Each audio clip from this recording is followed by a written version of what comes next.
Nazism is really just another variant of socialism.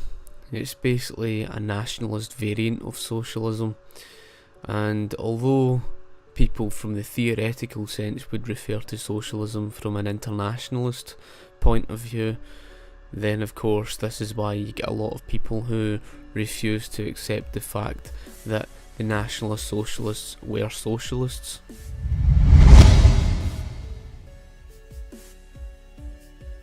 It really comes down to how you define socialism. So when we define socialism, communism and fascism, I like to define it largely from what we look at practice, from the practical sense rather than the theoretical sense, and it's very important to look at the practical sense, as what you put down in paper is not exactly what you put into practice.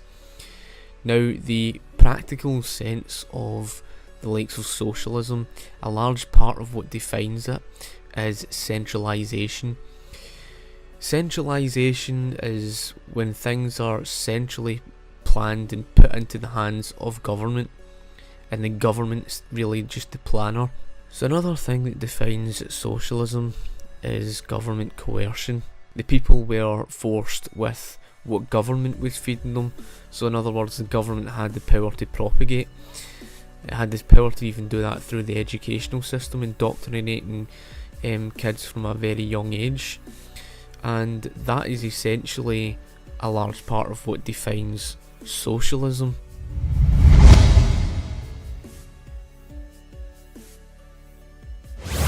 So when we look at Nazism of Nazi Germany and Marxism of the Soviet Union, they were really no different from one another. There are very little differences, to the point that there's barely any point talking about them. The differences you would probably talk about are to do with the strategy of how it gained totalitarianism. Communism is essentially all about, complete nationalisation. Complete nationalisation just basically means complete state ownership. Everything is owned by the state. Of course, we speak about communism from the practical sense, not from this theoretical dream world sense that these socialists like to have you believe. But again, you look at how Nazi Germany would have achieved it through Nazism. Nazism would have achieved it in a different manner. It would have achieved it through fascism, which was by privatisation. However, as explained, centralisation and central planning is a large part of what defines socialism. When government is the central planner, when government's the main element of the economy, it holds the power over these so-called private businesses. So they're not true private businesses.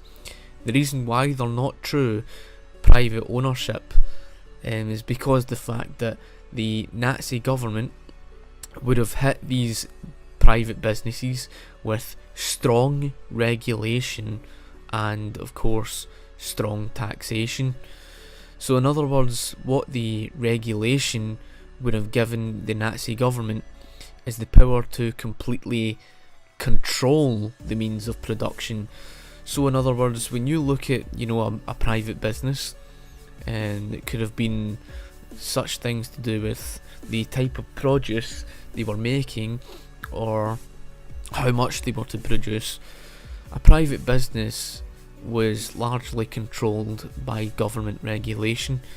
The government regulation could control what machinery they would use, how many hours they would work, what they would get paid, what they would produce, how much they would produce, everything to do with the workplace that government completely controlled through the means of strong regulation.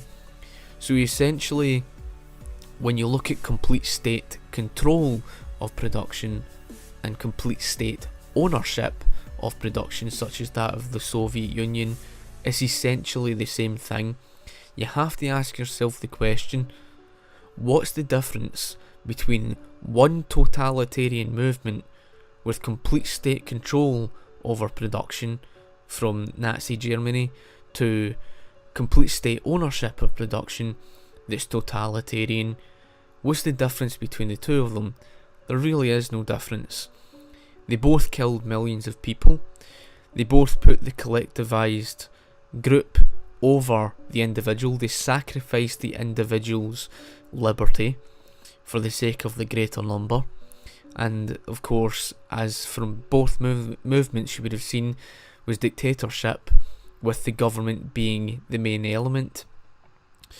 And both of them, of course, had killed millions of people. So essentially they're really just the same thing. Alright people, if you like my video and that, feel free to like the video, share the video, favourite, you know, subscribe or whatever if you like my channel. And of course you can check out my other videos, which I had done one recently on the 4th of July, and of course the National Socialism, showing a wee bit of the, you know, similarities and quotation and things like that. So anyway, hope you liked the video, and I'll talk to you later, right? Cheers.